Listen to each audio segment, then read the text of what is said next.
राधे राधे भक्तों।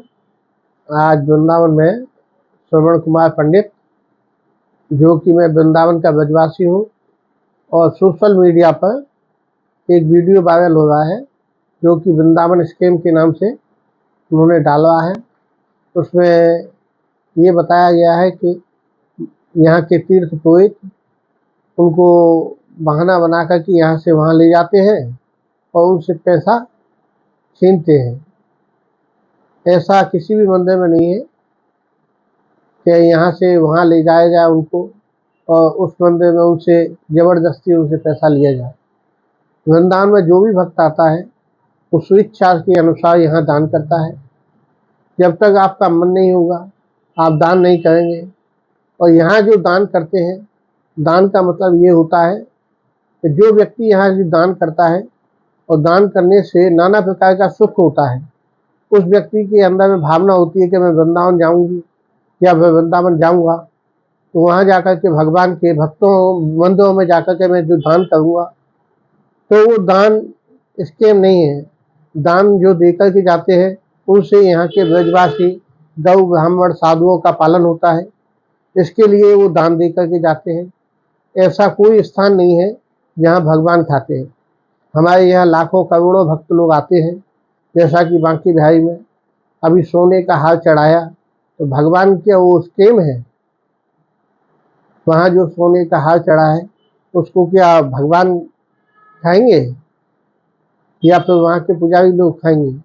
खाने वाले तो वहाँ का जीवात्मा होता है, जिसके द्वारा उसका जो पैसा है उससे उनका पालन होता है।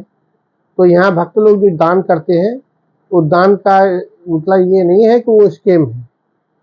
यहाँ जो भक्त लोग आते हैं आकर के श्रद्धा अनुसार आश्रम में ये सब दान करते हैं, तो ये कोई स्कीम नहीं है। यहाँ जो भक्त लोग आते हैं स्वेच्छा के अनुसार दान किया जाता है और जो दान करते हैं उससे उनको उसका पुण्य मिलता है, इसलिए वो दान किया जाता है।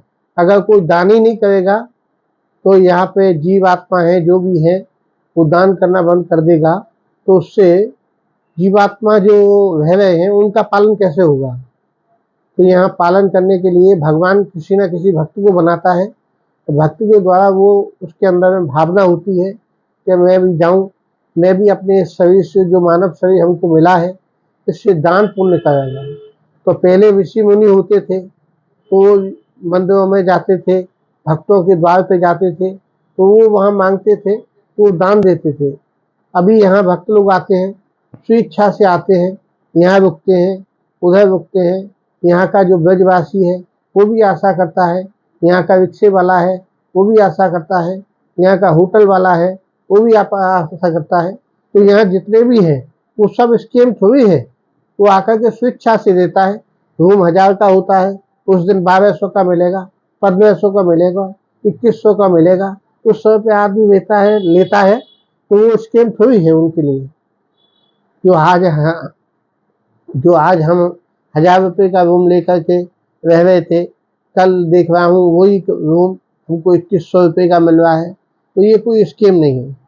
वहाँ जाकर के जैसी सुविधा होती है वैसे उसी के अनुसार समय के अनुसार उसको वो लेना पड़ता है। अब उस बात को हम सोचे कि वो स्कीम हो रहा है हमारे साथ में, तो ये गलत है। कहीं पे जाकर के अपनी इच्छा से स्वयं दान करो और दान करने के बाद में ये कहो कि हमारे साथ में स्कीम हो गया है, ये गलत है। यहाँ वो व्यक्ति वो आता है, ऐसे व्यक्ति को कभी भी यहाँ आने की आवश्यकता नहीं है। तो आकर के जिस तीर्थ में जाए उस तीर्थ में निंदा देखे। जिस जगह निंदा देखता है वो स्वयं निंदनीय होता है। ऐसे व्यक्ति को यहाँ ब्रज में आने की ठाकुर जी उन पर कृपा करें कि कभी उनको आने को यहाँ नहीं मिले।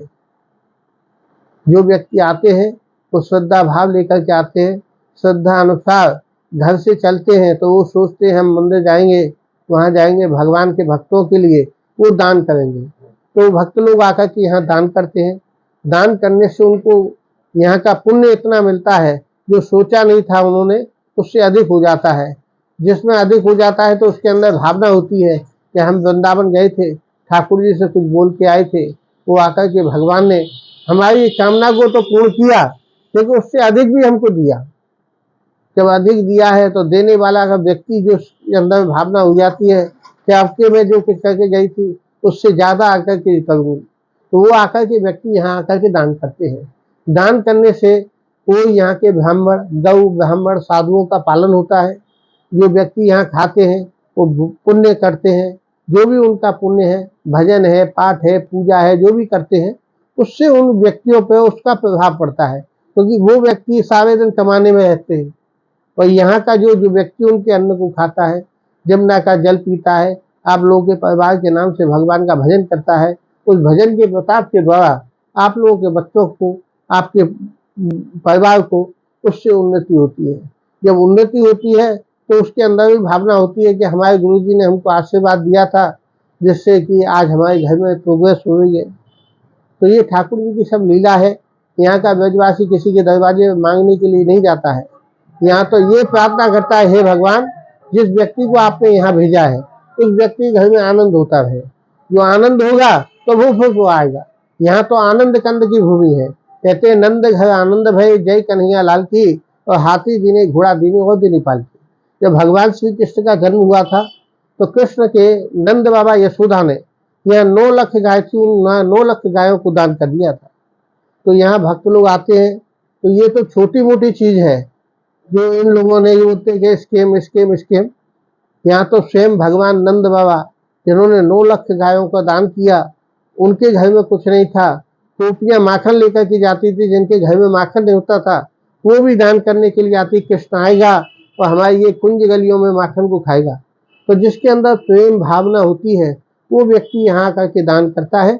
जिसमें प्रेम नहीं, भक्ति नहीं है, सिर्फ वो स्कीम किस लिए आता है, वो स्कीम के बारे में सोचता है कि किसी व्यक्ति का मैं स्कीम बनाऊं, उसके द्वारा यहाँ उसकी बुराइयां करूं। तो यहाँ सिर्फ बुराइयों को ढूंढने के लिए आता है।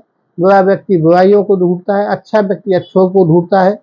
जो अच्छा देखने के लिए कहते हैं, जो कहते हैं ठाकुर जी ने जो देखा आपका, तो मुझसे बुरा कोई नहीं। तो ये संसार में जैसा बुराई अपने अंदर में है वो आप देखोगे तो मुझ आपसे बुरा कोई नहीं है। जिसने स्कीम बनाया उनके बारे में अगर सोचोगे तो वो भी स्वयं कहीं ना कहीं भी स्कीम में है। वो स्कीम के बारे में ही सोचती रहती हैं। इसलिए स्कीम के बारे में ये सब लीला उन्होंने बताया कि हमको यहाँ लेकर के गया, वहाँ व्यक्ति ने ये किया वो किया। तो ये संसार की नियम है। यहाँ व्यक्ति आता है, आदमी कुछ लेकर के नहीं जाता है, न लेकर के आता है। आदमी के साथ में 2 चीज जाती है, अच्छाई और बुराई, पाप और पुण्य। तो पाप पुण्य क्या है? अभी पहले आदमी जाता था पाप करने के लिए, तो दुराचार करता था, किसी को मार देता था। अभी यहाँ जो पाप कर रहा है, बुरे कर्म कर रहा है, उसको पाप बोलते हैं। अच्छे कर्म क्या है? नाना प्रकार का सुख, दान, पुण्य, यही सब सत्कर्म होता है। वो सत्कर्म के लिए आता है तो वो दान पुण्य करता है। अभी दान को भी स्कीम बता दिया। कहीं आदमी अगर दान नहीं करेगा तो स्कीम क्या होगा उसके साथ में, उसी को स्कीम बता दिया है। तो आदमी दान तो करने के लिए आता है, वो समझदार होता है, व्यक्ति होता है, बूढ़ा हो जाता है, तब वो समझता है उसके बारे में। जब तक आप युवा हैं तब तक उसके बारे में, आप दान के बारे में कुछ नहीं समझेंगे। उसको सिर्फ स्कीम समझेंगे कि पंडित जी ने हमसे ये ले लिया, या हम गुरु जी के वहाँ गए थे, वहाँ गुरु जी ने हमसे ये ले लिया। तो ये सब स्कीम बताएंगे उनको। लेकिन आप कहीं पे देखोगे, आप देने के बाद में आपको सुख प्राप्ति होगा। जिसके अंदर में अच्छा मन होता है वो दान करता है, तो उसके अंदर मन में संतुष्टि होती है। गुरु जी के जो मैंने कमाया उसका थोड़ा सा भाग वो गुरु जी को मैंने दे दिया, किसी व्यक्ति को मैंने दे दिया। जय जय श्री राधे, जय जय श्री वृंदावन धाम। आप आइए, ठाकुर जी के घर में आइए, ठाकुर जी के अंदर भावना रखिए। यही वृंदावन की लीला है जो भक्त लोग आकर के यहाँ आनंद लेते हैं। यहाँ आनंद कंद की भूमि है। यहाँ तो आनंद करने के लिए आइए और आनंद करते हुए यहाँ से जाइए। बोलो राधा रानी की